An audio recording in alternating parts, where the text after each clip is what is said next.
হরে কৃষ্ণ। এক মহিলা এক পূজারীকে সাপ জানিয়ে দিল যে আমি আর কোনোদিন মন্দিরে আসব না। তখন পূজারী বললেন, আপনি আর কখনো মন্দিরে আসবেন না? কিন্তু কেন? তখন মহিলাটা বললেন, আমার আজ একদম মন্দিরে আসতে ভালো লাগে না। কারণ মন্দিরে আসলেই দেখি যে কেউ মোবাইল টিপছে, কেউ আড্ডা মারছে, কেউ প্রেম করছে, কেউ গল্প করছে। এসব জিনিস দেখতে আর ভালো লাগছে না। তখন ওই পূজারী একটু চুপ রইলেন আর চুপ থেকে ওই মহিলাকে বললেন যে, আচ্ছা, আপনি আমার একটা কথা মানতে পারবেন? তখন ওই মহিলা বললেন, হ্যাঁ বলুন, কি কথা মানতে হবে? তখন ওই পূজারী বললেন যে, ঠিক আছে, আমার একটা কথা মানুন। আপনাকে এক গ্লাস জল দিচ্ছি। সেই এক গ্লাস জল আপনি মন্দিরটা 3 বার প্রদক্ষিণ করুন। শর্ত একটাই, এই গ্লাস থেকে এক ফোঁটা জল যেন মাটিতে না পড়ে। মহিলাটি বললেন, ঠিক আছে, আপনার শর্ত মেনে নিলাম। পূজারী বললেন, ঠিক আছে, করে দেখাও।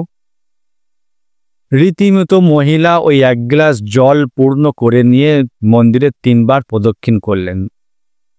3 বার প্রদক্ষিণ করে এসে পূজারীকে দিয়ে একদম গ্লাসে যেমন জল ছিল তেমন জল পূজারীর সামনে এসে বললেন, এই নিন পূজারী, আপনি শর্ত দিয়েছিলেন যে 3 বার প্রদক্ষিণ করতে হবে আর গ্লাসের জল যেন এক ফোঁটাও মাটিতে না পড়ে।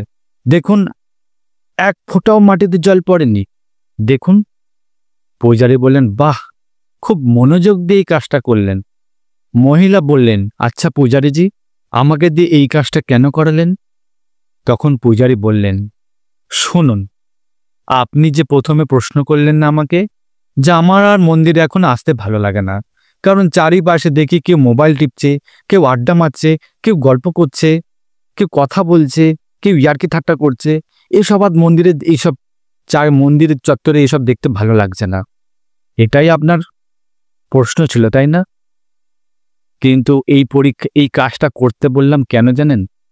যখন আপনাকে বললাম এক গ্লাস জল নিয়ে 3 বার প্রদক্ষিণ করুন, এক ফোঁটা জল যেন মাটিতে না পড়ে। আচ্ছা বলুন তো, আপনাকেই একটা প্রশ্ন করছি, আপনি যখন এক গ্লাস জল নিয়ে যখন মন্দির প্রদক্ষিণ করলেন, তখন কি কাউকে মোবাইল টিপতে দেখেছেন? মহিলাটা বললেন, না। কোনো কাউকে গল্প করতে দেখেছেন? মহিলাটা বললেন, না। কোনো কাউকে প্রেম করতে দেখেছেন? মহিলাটা বললেন, না। তাহলে আপনার মনোযোগ ছিল গ্লাস থেকে জল যেন এক ফোঁটা মাটিতে যেন না পড়ে। ঠিক সেই রকমই যখন আপনি মন্দিরে ভগবানকে দর্শন করতে আসবেন, তখন আপনার আমাদের এই মনোযোগ, আমাদের এই মনটা যেন ভগবানের চরণেই যেন স্থির থাকে। তাহলে আপনার বাইরের অপ্রিয় জিনিস আপনার আর নজরে আসবে না, আপনার ভালো জিনিসই নজরে আসবে। তাই মনোযোগ যখন মন্দিরে আসবেন, তখন মনোযোগ ভগবানের উপর দিন, মনোযোগ ধ্যান ভগবানের উপর রাখুন। দেখবেন আপনারাই কে প্রেম করছে, কে আড্ডা মারছে, কে গল্প করছে, কে মোবাইল টিপছে, এসব আপনার আর নজরে আসবে না। মহিলাটি শুনে খুব হতবাক হয়ে গেলেন, যে এক অদ্ভুত উত্তর আমাকে দিলেন।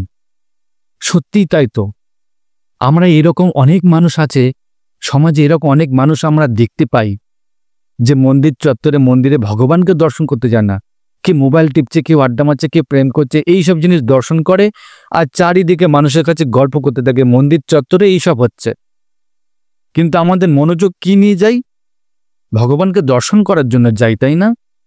তাহলে ভগবানকে দর্শন করার জন্য যাই বটে, কিন্তু অপ্রিয় জিনিসগুলো আমাদের বেশি চোখে পড়ে আর সেইগুলো আমরা কালচার করতে থাকি। তাহলে আমাদের মনোবাসনা কেমন তৈরি হবে? তাই পূজারীজি এক উচিত শিক্ষায় মহিলাটিকে দিলেন যে যখন মন্দিরে আসবেন তখন মনোযোগ যখন ভগবানের প্রতি যেন থাকে, ধ্যান ভগবানের প্রতি যেন থাকে, তার ভজন, তার কীর্তন, তার দর্শন, তার প্রসাদ সেবা, এই সবই মনোযোগ যেন থাকে, ভগবত কথা শোনা, এই সবই মনোযোগ যেন থাকে।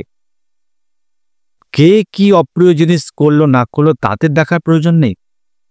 তাই আমাদের এই শিক্ষা নেওয়া উচিত, মন্দিরে আমরা যখনই যাব যেন ধ্যানপূর্বক ভগবানকে উদ্দেশ্য করে তার কৃপা, তার সেবা, তার ভজন কীর্তন, তার দর্শন লাভ করার জন্যই যেন মন্দিরে যাওয়া হয়, যেন অন্য কোনো অপ্রিয় বস্তু যেন চোখে না দেখি।